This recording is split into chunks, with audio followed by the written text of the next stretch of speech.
Bon, alors c'est super parce qu'on a avec nous un spécialiste des organisations et de la stratégie des entreprises et qu'on va savoir ce que va changer l'IA dans le monde du travail. Bonjour Gianmarco Moncellato. Bonjour. Vous êtes président de Deloitte France et Afrique francophone. L'IA, tout le monde en parle, tout le monde mise dessus. Est-ce que c'est prometteur plus que dangereux? Est-ce qu'il y en a qui vont perdre leur emploi? C'est prometteur. Après, prometteur ou dangereux, ça va dépendre de ce qu'on en fait. Je pense que la révolution de l'IA, c'est que ça va démocratiser le savoir. Le savoir technique qui jusqu'à présent était compliqué, lent et incertain à acquérir, avec des couches pyramidales de consultants ou de spécialistes dans l'entreprise, va être, pas demain, mais après-demain, dans 5 à 10 ans, à portée de doigt, de manière immédiate et précise. Donc ça, effectivement, c'est une mutation profonde. Mais ça ne reste que du savoir technique. Et le paradoxe de l'essor de l'intelligence artificielle, c'est que ça va rendre plus important l'intelligence humaine. Parce qu'une fois que vous aurez au bout des doigts ce savoir technique sur n'importe quel sujet, droit, comptabilité, finance, ressources humaines, tout ce que vous voulez, vous l'aurez au bout des doigts. Vous en faites quoi? Comment vous décidez? Aujourd'hui, dans tous les COMEX de nos clients, les membres de ces COMEX se sont tous formés à appréhender le savoir via des relations humaines, via l'expérience sur le terrain, via l'interprétation de ce que leur disent les spécialistes humains. Demain, ces mêmes membres du COMEX, ils auront une IA qui leur dira, ben voilà, si on fait la dérivée du passé, si on suppose que le passé se répète, parce que c'est quand même qu'une vision du passé, l'IA, voilà ce que ça va donner. Leur responsabilité, ça veut dire, d'accord, je comprends, maintenant comment je sors du cadre? Comment je me différencie? Donc c'est un changement, et là où il peut y avoir danger, c'est qu'à partir du moment où l'intelligence artificielle rend plus importante l'intelligence humaine, elle va rendre encore plus importante l'éducation. Ça va supposer une éducation, une culture générale, une capacité au raisonnement logique, depuis les mathématiques jusqu'à la philosophie, une compréhension des sciences humaines, de la psychologie, et une compréhension de comment marche l'IA. Ceux et celles qui seront éduqués dans ce sens-là auront des travaux passionnants et des carrières passionnantes, sans doute avec un peu moins de temps perdu en choses inutiles et plus de valeur ajoutée. En revanche, ceux qu'on n'aura pas suffisamment formés, effectivement, il y a un danger potentiel pour ces populations. Donc il y a toujours un gros enjeu sur la formation. Est-ce que les patrons avec lesquels vous travaillez, ils misent quand même sur plus de productivité avec moins de masse salariale? Pas forcément. Pour l'instant, quand on travaille avec nos clients, on travaille beaucoup sur les cas d'usage. Quoi faire de l'IA? Et là, les cas d'usage, ils sont multiples. Moins de masse salariale, c'est une option. Ce n'est pas nécessairement la seule. Bon, ce qui est certain, c'est qu'il y aura plus de coûts technologiques. Ça, c'est sûr. L'IA ne va pas entraîner des économies dans un premier temps, elle va entraîner des investissements dans la technologie, le traitement de la donnée, la puissance de calcul. C'est cher. Il y en a assez pour le moment? Il y a assez de puissance d'investissement, oui. Cela étant, aujourd'hui, un des freins de l'IA, c'est que le coût de la puissance de calcul reste élevé. Donc un des enjeux, et ça va arriver, c'est de baisser le coût de cette puissance de calcul. Donc les investissements, oui, il y en a assez, même si, et à juste titre, les dirigeants sont prudents, ils veulent d'abord comprendre à quoi ça va servir dans leur organisation avant d'investir. Donc, moins de salaire, oui et non. En Europe, pas forcément. Moins de gens, mais pas forcément moins bien payés. Ça dépend où. Ceux qui savent qui restent. Ça dépend où. Parce que si vous regardez l'économie aujourd'hui, vous avez beaucoup... L'Europe a beaucoup transféré des capacités de production, pas qu'en usine, en travail intellectuel aussi, dans les pays du Grand Sud, de l'Inde à l'Afrique du Nord. Bon. C'est sûr que là, pour le coup, ces zones peuvent être attaquées en premier par l'IA, parce que tous ces centres de production, d'expertise délocalisés peuvent être remplacés demain par l'IA, s'ils ne montent pas en gamme. Donc, il y a un rapport d'ailleurs de l'OIT dessus, en disant que ces populations-là, ces zones-là, seront les premières impactées par l'IA avant l'Europe, qui s'est positionnée pour des raisons de coût du travail notamment, sur les travaux à plus forte valeur ajoutée. Néanmoins, la seconde vague, c'est que ces travailleurs intellectuels pour les professions intellectuelles de services d'ingénierie finiront par devoir s'adapter à l'IA. Ça ne concerne évidemment pas tout le savoir-faire manuel aujourd'hui. Les robots ne sont pas encore au niveau de précision.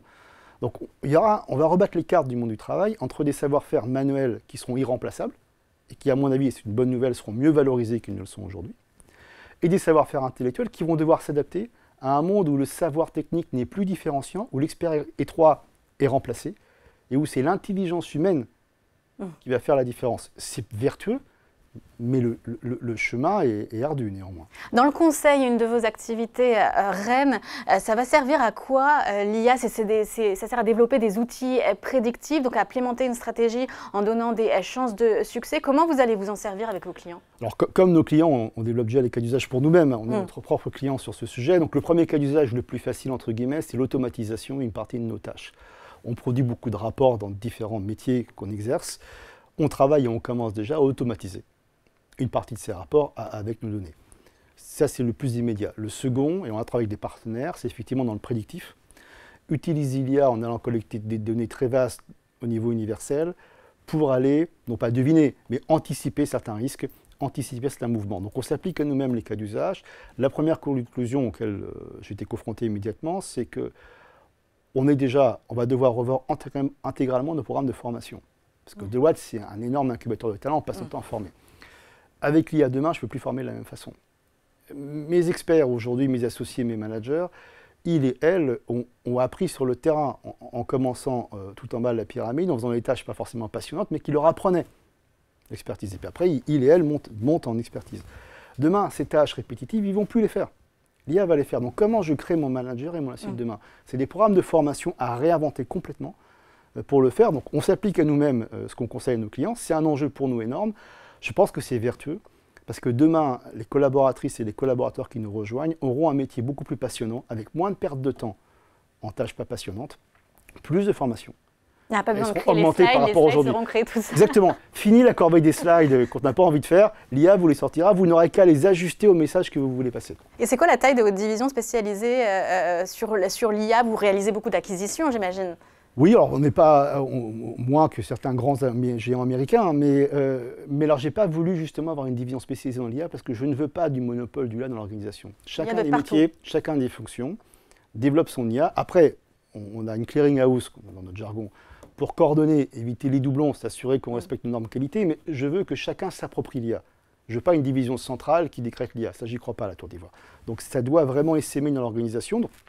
Et l'avantage chez Deloitte, c'est que comme c'est très foisonnant, mon enjeu, c'est plutôt de m'assurer qu'on ne fait pas deux fois la même chose. Elle va se faire la chose, mais c'est de coordonner. Donc, je pense qu'il faut éviter les monopoles d'IA, il faut éviter les usines à IA. Il faut vraiment que ça imprègne l'ensemble des opérations. Et c'est quoi votre plus-value par rapport à des spécialistes des logiciels, les Salesforce, les SAP? Qui sont des partenaires en général. Donc, nous, notre plus-value, c'est le cas d'usage métier. C'est comment j'utilise ces technologies pour transformer un métier, pour transformer un marché. C'est vraiment le cas d'usage stratégique, métier. La technologie au service d'une transformation opérationnelle. Nous, on arrive dans le haut service de la transformation opérationnelle. Si vous voulez. Oui, le cerveau qui va mettre en œuvre tout ça. Alors, quelles sont les inquiétudes des entreprises que vous conseillez? Là, on parle forcément d'éthique. Quelles sont les précautions aussi que vous prenez si vous implémentez l'IA? Jusqu'où vous allez? Alors, pour l'instant, effectivement, on est dans le stade naissant, mais je parie que d'ici 2030, nous et d'autres serons amenés à certifier les IA utilisées par nos clients, parce que le principal risque de l'IA, c'est les biais et ou les hallucinations. Le biais, parce que l'IA, elle dépend des données que vous lui rentrez. Donc ces données sont biaisées, les données intermédiaires, puis les résultats finaux seront biaisés. Les hallucinations, ça c'est un cas différent, c'est parce qu'au niveau des traitements intermédiaires, on n'a pas mis assez de sécurité pour éviter qu'elles partent dans l'absurdité humaine. Donc le décideur qui demain utilisera une IA, il voudra qu'elle soit certifiée par un acteur de confiance. Moi, assurez-moi que l'IA est fiable. Et là, ça sera nous. Et d'autres, mais on aura, alors on ne le fait pas encore, mais on aura à certifier dans le code, dans le design, l'IA pour qu'elle soit fiable, parce que le risque de l'IA, c'est le biais. Le biais inconscient, parce que comme on n'a pas compris le raisonnement, on pense que c'est une vérité, alors que la vérité est biaisée ou est fausse. L'IA, ce n'est pas la vérité. L'IA, c'est le produit d'un certain mode de calcul. Donc pour pouvoir me servir d'une IA, j'aurais besoin Mais ce sera quoi cette certification? Ce sera un peu des disclaimers Ah non, surtout pas, ça ne sert à rien. Mais non, ça sera de dire, voilà, on a vérifié, alors ça variera d'un cas à l'autre, encore une fois, mais on a vérifié que dans votre cas d'usage, l'IA n'a pas de biais. Ou si elle a ce biais-là, attention. Et on peut vous Ça veut dire qu'on pourra la suivre si elle n'a pas de biais, qu'elle sera sûre. Qu'elle sera sûre et qu'elle n'a pas halluciné. Mais après, vous n'êtes pas forcé de la suivre. Vous pouvez décider de surtout ne pas faire ce que va faire l'IA, parce que vous vous direz l'IA, même si c'est une IA unique, si je suis l'IA, il y a de fortes chances que mes concurrents ils suivent l'IA aussi. On fait pareil. Donc comment oui, mais j'ai ce savoir-là, comme aux échecs. J'ai le savoir de la machine. Maintenant, quel coup je joue pour me différencier? C'est là où l'intelligence humaine va reprendre toute sa noblesse. Le rôle du dirigeant, ça va être de sortir du cadre, en fait. De se différencier par rapport à ses concurrents. Il aura besoin de l'IA pour savoir quel est l'état de l'art. Il aura sans doute ses propres IA sur certains domaines très spécifiques de son entreprise, pour lui donner certaines données privilégiées, mais la décision elle restera humaine, encore plus demain qu'aujourd'hui. Quelles sont les entreprises les secteurs où l'IA va prendre le plus d'ampleur et elle va être justement la plus avantageuse? Alors c'est assez difficile à dire aujourd'hui. Aujourd'hui, on parie sur les secteurs moins réglementés bougeront les premiers, parce que le secteur de la banque finance très réglementé aura plus de barrières, il va le faire, mais aura plus de barrières pour y aller. Les secteurs du consumer business, dans toute sa dimension, tout ce qui est life science, tout ce qui est pharmacie, aujourd'hui, pour aller chercher des nouvelles molécules, l'IA est déjà un outil puissant. Donc, ça permet d'aller beaucoup plus on voit déjà plusieurs secteurs, mais ce qui est difficile, c'est que chaque secteur a son cas d'usage particulier. Depuis le nôtre, jusqu'à la life science, en passant par l'assurance, qui sont les modèles d'assurance. Et il n'y a pas une solution pour tout le monde. Chacun doit quand même développer une solution qui fasse sens pour son secteur et pour lui. Et c'est là peut-être le danger, non pas les dirigeants, mais le grand public croit que l'IA va être une solution magique, une nouvelle pierre philosophale qui va répondre à toutes les questions. Non, l'IA elle va devoir être conçue pour traiter un problème particulier. Donc ça fait moins que ce qu'on pense, c'est plus de travail en amont. En revanche, une fois que c'est fait, on gagne beaucoup de temps et on est beaucoup plus efficace. Si on parle des cas d'usage et qui vous concernent, dans vos activités, vous avez aussi l'audit. En audit, est-ce que ça va permettre justement d'aller plus vite, d'éviter les erreurs, d'avoir beaucoup plus de productivité? Alors, je pense que l'audit, c'est notre métier qui va aller le plus vite sur l'IA, pour une bonne et simple raison, c'est que c'est le métier qui est déjà le plus avancé en analytique, c'est-à-dire, c'est pas encore l'IA, mais on a déjà pas mal d'algorithmes pour aller recoupe les données. Utiliser la loi des grands ronds en mathématiques pour voir les incohérences et recouper les données. Donc l'IA va être assez naturelle à l'audit, c'est l'étape suivante du travail de l'audit, donc effectivement on va le déployer une fois qu'on sera prêt, assez naturellement. Et donc oui, bien sûr, l'IA rendra les audits encore plus fiables, avec ce que je viens d'évoquer, c'est qu'à mon avis, on aura à auditer, les clients nous demanderont d'auditer leurs IA. Oui, donc ça fait encore une possibilité supplémentaire. Ça veut dire que, est-ce que ça peut augmenter du coup les marges dans l'audit, qui est une activité normalement qui a... Alors, les marges, alors le volume d'activité, oui, certainement. Là, je suis très confiant sur le volume d'activité. Les marges, faut comprendre une chose. Moi, quand j'ai commencé dans ce secteur, ça fait plus de 30 ans que je suis dans le secteur du conseil et l'audit au sens large, le premier poste de coût pour nous, c'était les salaires. Ça le reste, mais c'est rattrapé très très vite par le poste technologique. Parce qu'on a de plus en plus de coûts et d'investissements technologiques. Donc, en réalité, les marges, je ne pense pas, parce que nous aussi, on investit lourdement dans la technologie. En revanche, le volume d'activité, la diversité d'activité, oui, elle va s'accroître. On parlait tout à l'heure de la prévision de croissance pour la France pour cette année, 1%, ça reste quand même très atone. Est-ce que pour vous, l'IA, c'est justement un moyen de s'émanciper de cette croissance atone qu'on connaît depuis quelques années? Oui, clairement, ça va être un moyen aussi de souveraineté économique. Alors, un sujet de préoccupation, c'est que si on prend 2022, les États-Unis ont investi 10 fois plus que l'Europe, je ne parle même pas de la France, sur l'IA. 10 fois plus. Donc, et la France toute seule ne peut pas concurrencer les États-Unis, on est d'accord, mais déjà l'Europe est à la traîne. Donc oui, ça va être une grande source de croissance économique. Je pense aussi que ce sera une source de croissance durable et plus vertueuse, parce qu'on pourra mieux travailler et la qualité du travail sera moins dépendante de la quantité. Ce qui est une bonne chose, notamment pour les jeunes générations qui n'ont pas forcément envie de passer trop d'heures sur leur travail. Néanmoins, ça demande des investissements massifs. Les États-Unis, comme toujours, ont pris le pli très vite, notamment grâce à leur secteur privé. Ce n'est pas l'État qui a investi le plus, c'est le secteur privé qui a investi le plus aux États-Unis. L'Europe, c'est 10 fois moins. Donc je pense qu'il y a besoin d'une prise de conscience. La France est en pointe sur le quantique, et le quantique sera important pour l'IA, mais si l'Europe se laisse distancer par nos amis américains sur l'IA, ça aura des conséquences sur l'économie. Et des initiatives comme Mistral AI, vous y croyez? Oui, j'y crois. Ça peut concurrence. J'y crois. Au-delà de la concurrence, ça fait de la diversité. Parce que après, le rôle des langues dans l'IA va être important. Aujourd'hui, les IA, elles sont américaines, donc le français est une langue traduite pour elles, ce n'est pas une langue native. D'avoir des IA en natif en français, ce n'est pas forcément inintéressant. Elles seront plus intelligentes si elles sont natives dans une langue? Je ne suis pas assez savant pour vous le dire, mais clairement, les philosophies, tous les modes de réflexion, même de prise de décision, varient selon les cultures et les langues. Je ne sais pas pourquoi. Les IA créatives, elles sont plus réalistes. Je pense qu'on n'en est pas encore là, mais on va se rendre compte que l'importance de la francophonie dans l'IA n'est pas à négliger. Bien sûr, les IA, y compris en France, elles vont aller utiliser l'anglais pour aller traiter d'autres données. Mais l'importance de la langue dans l'IA, de la langue native dans l'IA, n'est pas à négliger.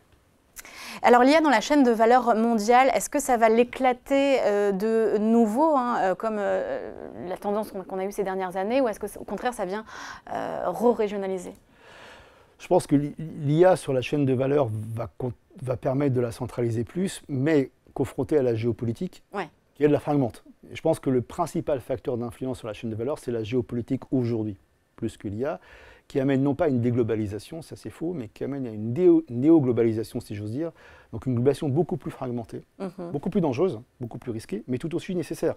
On ne va pas tout produire en France, ça ne va pas arriver, ni en Europe. Donc on a toujours besoin de cette chaîne de valeur globalisée, mais différemment. Et on a besoin de 3 choses, qui sont un défi pour tous nos clients. Le premier, c'est vraiment de bâtir une résilience de la chaîne de valeur, résilience notamment au risque politique, qui n'est plus un risque théorique, comme on l'a vu, hein. Et ça, c'est une nouveauté. Transparence, parce que ce soit les actionnaires, les parties prenantes, les clients ou les employés, tous maintenant veulent comprendre comment est constituée la chaîne de valeur, si elle est conforme aux valeurs non financières de l'entreprise. Et ça, c'est aussi nouveau, on n'avait pas l'habitude d'être très transparent sur la chaîne de valeur. Et puis l'agilité, parce qu'on a vécu dans un monde assez particulier pendant 30-40 ans où finalement la chaîne de valeur, elle était stable, rien ne changeait, on pouvait faire même du juste à temps. C'est fini ça, aujourd'hui. Donc oui, la résilience va supposer une agilité, c'est-à-dire d'avoir des plans B, des chaînes de valeur secondaires au cas où la première rencontre une difficulté ou un risque géopolitique ou un problème. Et donc c'est vraiment une mutation profonde de la chaîne de valeur. Je pense que c'est la mutation la plus importante de l'économie depuis longtemps. Donc on ne va pas déglobaliser, mais il faut qu'on construise une nouvelle globalisation pour nos entreprises.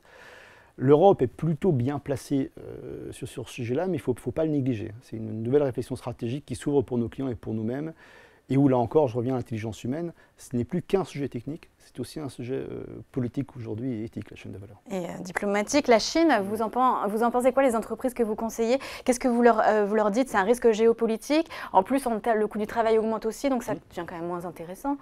Alors la Chine, c'est un paradoxe, parce qu'effectivement, la Chine aujourd'hui peut être perçue comme un risque géopolitique, mais pour autant, et notamment c'est une entreprise américaine, et pour autant, 2023 a été le record historique du volume de transactions entre les États-Unis et la Chine. Oui. Donc, en fait, la Chine reste essentielle. Simplement, les entreprises occidentales cherchent à avoir un plan B, pas que la Chine, dépendre moins que la Chine. Est-ce que c'est le Vietnam? Est-ce que c'est l'Asie du Sud-Est? Donc la Chine reste essentielle, ne fût-ce que comme marché, mais aussi comme vivier de talent. Et c'est le plan B.